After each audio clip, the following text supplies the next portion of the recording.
नमस्कार। आज हम बात करेंगे गीता के 6वें अध्याय के श्लोक क्रमांक 47 के बारे में। योगिनामपि सर्वेषां मद्गतेनान्तरात्मना श्रद्धावान् भजते यो मां स मे युक्ततमो मतः। और समस्त योगियों में से जो योगी अत्यंत श्रद्धापूर्वक मेरे परायण है, अपने अंतःकरण में मेरे विषय में सोचता है और मेरी दिव्य प्रेमा भक्ति करता है, वह योग में मुझसे परम अंतरंग रूप में युक्त रहता है और सबों में सर्वोच्च है। यही मेरा मत है। तात्पर्य: यहाँ पर भजते शब्द महत्वपूर्ण है। भजते भज धातु से बना है, जिसका अर्थ है सेवा करना। अंग्रेजी शब्द वर्शिप से यह भाव व्यक्त नहीं होता, क्योंकि इससे पूजा करना, सम्मान दिखाना तथा योग्य का सम्मान करना सूचित होता है। किंतु प्रेम तथा श्रद्धापूर्वक सेवा तो श्री भगवान के निमित्त है। किसी सम्माननीय व्यक्ति या देवता की पूजा न करने वाले को अशिष्ट कहा जा सकता है, किंतु भगवान की सेवा न करने वाले की तो पूरी तरह भर्त्सना की जाती है। प्रत्येक जीव भगवान का अंश स्वरूप है और इस तरह प्रत्येक जीव को अपने स्वभाव के अनुसार भगवान की सेवा करनी चाहिए। ऐसा न करने से वह नीचे गिर जाता है। भागवत पुराण में 11.5.3 में इसकी पुष्टि इस प्रकार हुई है। य एषां पुरुषं साक्षादात्म प्रभवमीश्वरं न भजन्त्यवजानन्ति स्थानाद् भ्रष्टाः पतन्त्यधः। जो मनुष्य अपने जीवनदाता आदि भगवान की सेवा नहीं करता और अपने कर्तव्य में शिथिलता बरतता है, वह निश्चित रूप से अपनी स्वाभाविक स्थिति से नीचे गिरता है। भागवत पुराण में इस श्लोक में भजन्ति शब्द व्यवहृत हुआ है।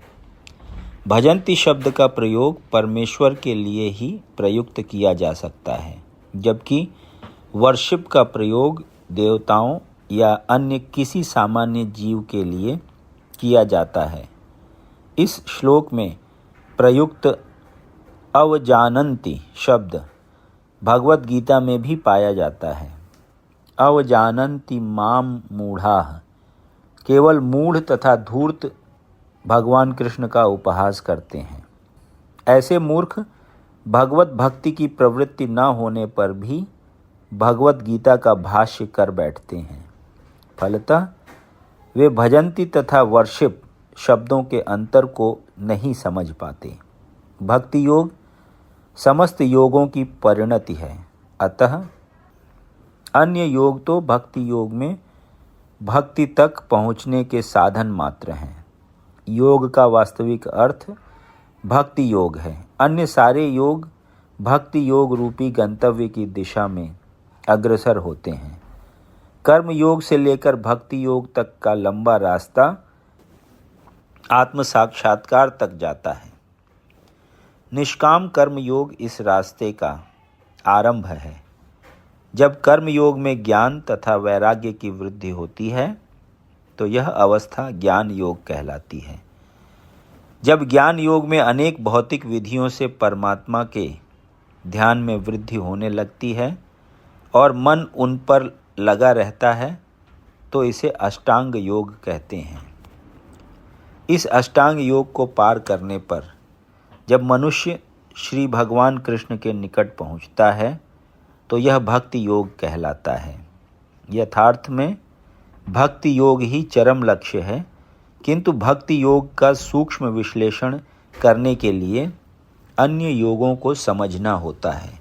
अतः जो योगी प्रगतिशील होता है, वह शाश्वत कल्याण के सही मार्ग पर रहता है। जो किसी एक बिंदु पर दृढ़ रहता है और आगे प्रगति नहीं करता, वह कर्मयोगी, ज्ञान योगी, ध्यान योगी, राजयोगी, हठ योगी आदि नामों से पुकारा जाता है। यदि कोई इतना भाग्यशाली होता है कि भक्ति योग को प्राप्त हो सके, तो यह समझना चाहिए कि उसने समस्त योगों को पार कर लिया है। अतः कृष्ण भावना भावित होना योग की सर्वोच्च अवस्था है। ठीक उसी तरह जैसे कि हम यह कहते हैं कि विश्व भर में पर्वतों में हिमालय सबसे ऊंचा है, जिसकी सर्वोच्च चोटी एवरेस्ट है। कोई विरला भाग्यशाली ही वैदिक विधान के अनुसार भक्ति योग के पथ को स्वीकार करके कृष्ण भावना भावित हो पाता है। आदर्श योगी श्याम सुंदर कृष्ण पर अपना ध्यान एकाग्र करता है, जो बादल के समान सुंदर रंग वाले हैं, जिनका कमल सदृश मुख सूर्य के समान तेजवान है, जिनका वस्त्र रत्नों से प्रभापूर्ण है और जिनका शरीर फूलों की माला से सुशोभित है। उनके अंगों को प्रदीप्त करने वाली उनकी ज्योति ब्रह्म ज्योति कहलाती है। वे राम, नृसिंह, वराह तथा श्री भगवान कृष्ण जैसे विभिन्न रूपों में अवतरित होते हैं। वे सामान्य व्यक्ति की भांति माता यशोदा के पुत्र रूप में जन्म ग्रहण करते हैं और कृष्ण, गोविंद तथा वासुदेव के नाम से जाने जाते हैं। वे पूर्ण बालक, पूर्ण पति, पूर्ण सखा तथा पूर्ण स्वामी हैं और वे समस्त ऐश्वर्यों तथा दिव्य गुणों से ओतप्रोत हैं।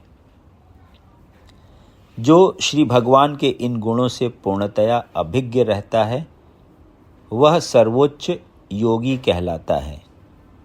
योग की यह सर्वोच्च दशा केवल भक्ति योग से ही प्राप्त की जा सकती है, जिसकी पुष्टि वैदिक साहित्य से होती है।